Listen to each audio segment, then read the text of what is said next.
All right, everybody, welcome to the mobility series.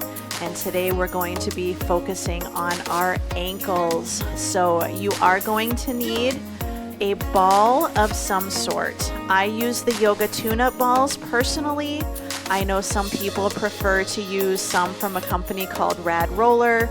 You can also use a tennis ball or possibly a racket ball. I would not recommend doing this with a golf ball or a table tennis ball, but just something that's got a little bit of firmness to it and a little bit of squish. And we're gonna go ahead and get started. So we're gonna place the ball on the floor, have a nice good position, and then we are going to place our foot on the ball, and we're just gonna start to roll gently forwards and backwards. So I'm running from my heel, going towards where the tarsals and the metatarsals join the rest of the bones in the foot.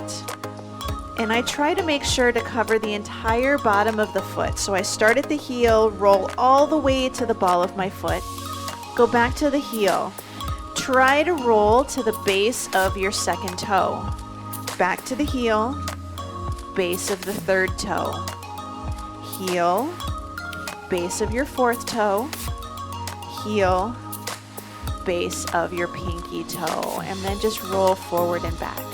You can also drop your heel if it feels all right and roll side to side. So it's a little hard to see, but I'm going side to side, trying to go from the inside arch to the outside.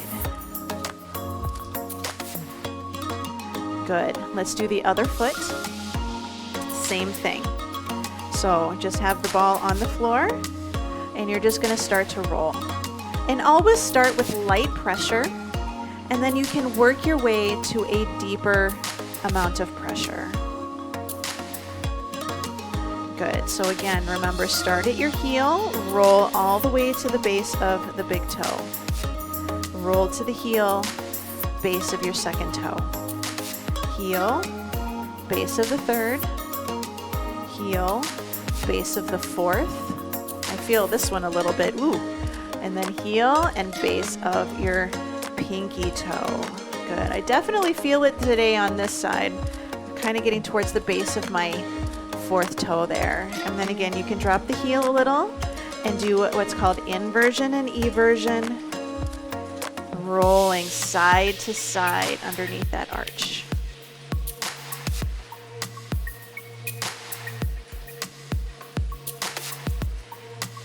Good. All right. So you're going to grab the ball. And I personally, since I use the yoga tune-up balls, I have two. And I like to have them in the tote. You can do this with just one.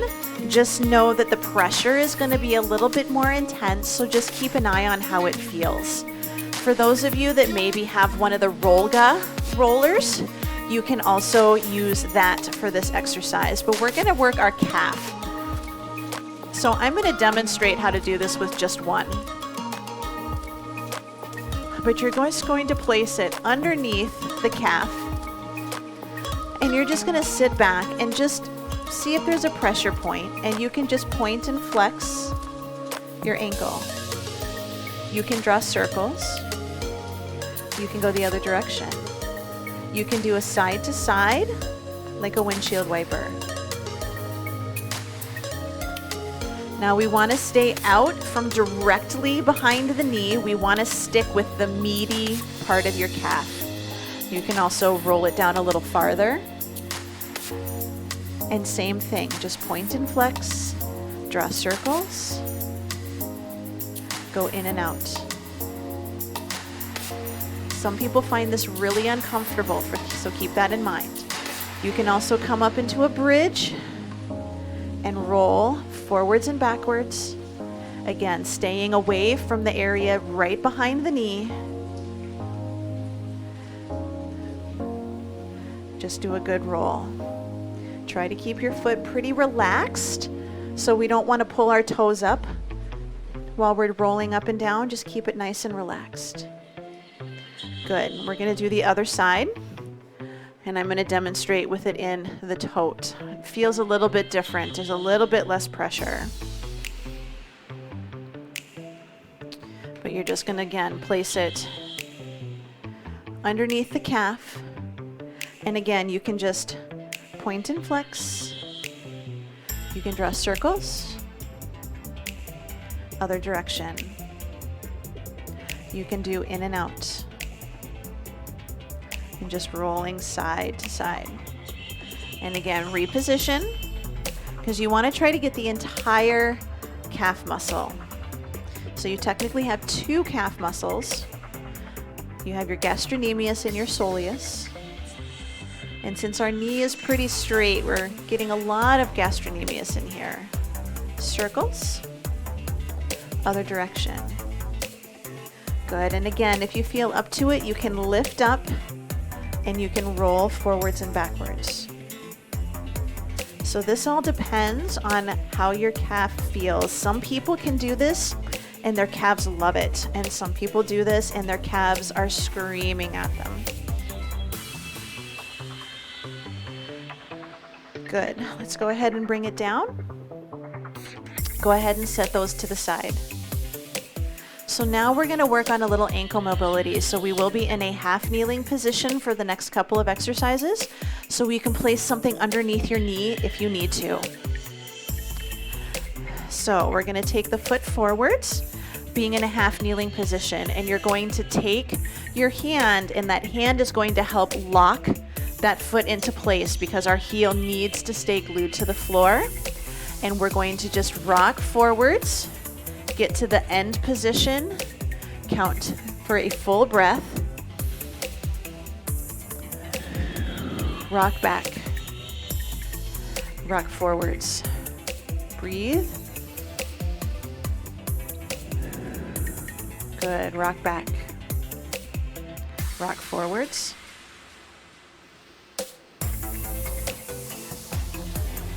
rock back. Good. Let's do one more. So rock forwards and rock back. Good. Let's switch. We'll go to the other side. Now, if you have pretty flexible calves, you may have to take your foot a little further forwards. But good. Here we go. So nice. Take it forward. Stretch the calf. Breathe in and rock back. Go forwards and back. Good. Again, lock that foot down. Nice, good stretch. And back.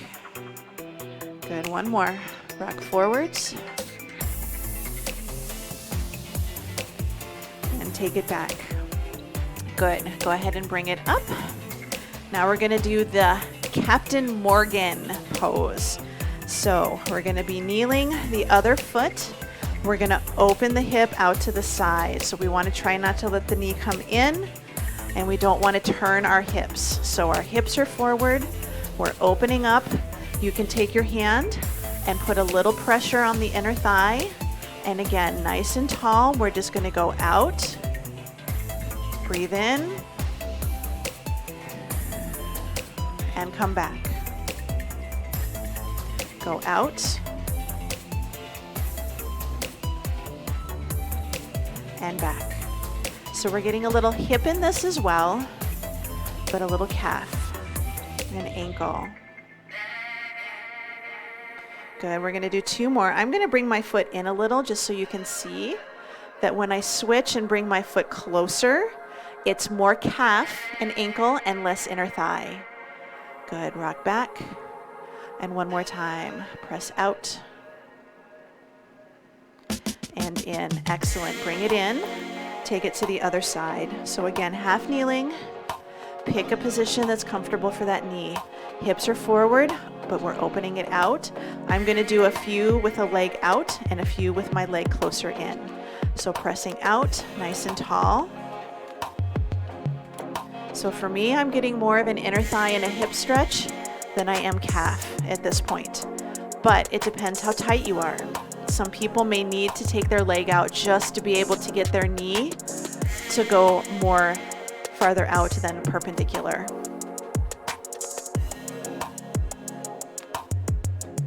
Good. I'm going to bring mine in for a couple more.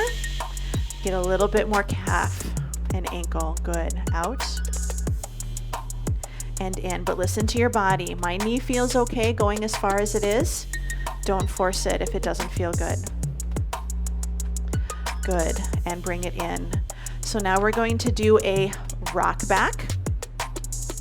So we're going to be in a quadruped position. And we're going to take our knees a little bit wide, and our toes are going to be touching and our toes are going to be pointed. We're going to keep a neutral spine, so we're not doing like we would if we were going to do child's pose. We're going to stay nice and neutral, and we're going to start to rock back. And you're going to feel a little pressure on the fronts of those legs. And then forward again. Rock back. So listen to your knees, listen to your ankles. My left ankle is fine with this. My right ankle isn't liking it so much. Good, 2 more. So if you have to stop here, that's okay. Listen to your body. Good breath. Good, and then forward. And one more time.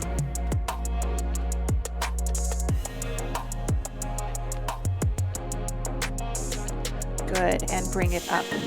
Good, and now we're going to very carefully come up to a standing position. I'm going to move my mat out of the way. So for the last exercise, I'm going to use a bench. It's just a target for me. I've had clients use a milk jug, and that's fine too. So what you're going to do is you're going to work on a really good stable position. You're going to be just a little bit away from your bench or your milk jug, or if you have any cones, feel free. But you're going to just fold forwards at your hips, reach, and come back up. We're going to do 8. So you're going to reach and come back up. Reach and up. Now, if this is really tricky, you can always have that other foot and back acting as a tripod. But notice it's staying on the floor and I'm not shifting my weight back into that foot. It stays forwards, or I reach forwards and it stays back. My weight stays in that front leg. Let's do 2 more. 2. So what we're doing right now is we're working on strength and stability in the ankle. Reach. Good. All right, let's bring it up. We're going to do the other side. Same thing. Starting with the weight in the front leg and the toe back. Remember, it's just there for a kickstand. It's not really helping at all. And we're going to reach. So just like we did in Happy Hips, we're working on that hip hinge, neutral spine, and working on that mobility. So now you have the option again to add that reach. And you may be surprised when you try this. I have a client that tends to be very wobbly when he does this. We did these drills and his mobility improved very much. It got a lot better. He was able to do this a lot more comfortably with a lot more stability. Good. A couple more.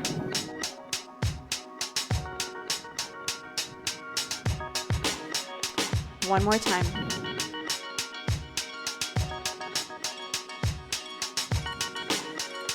Good. All right, everybody. So that is our mobility set for ankles. So remember, always, always, always listen to your body.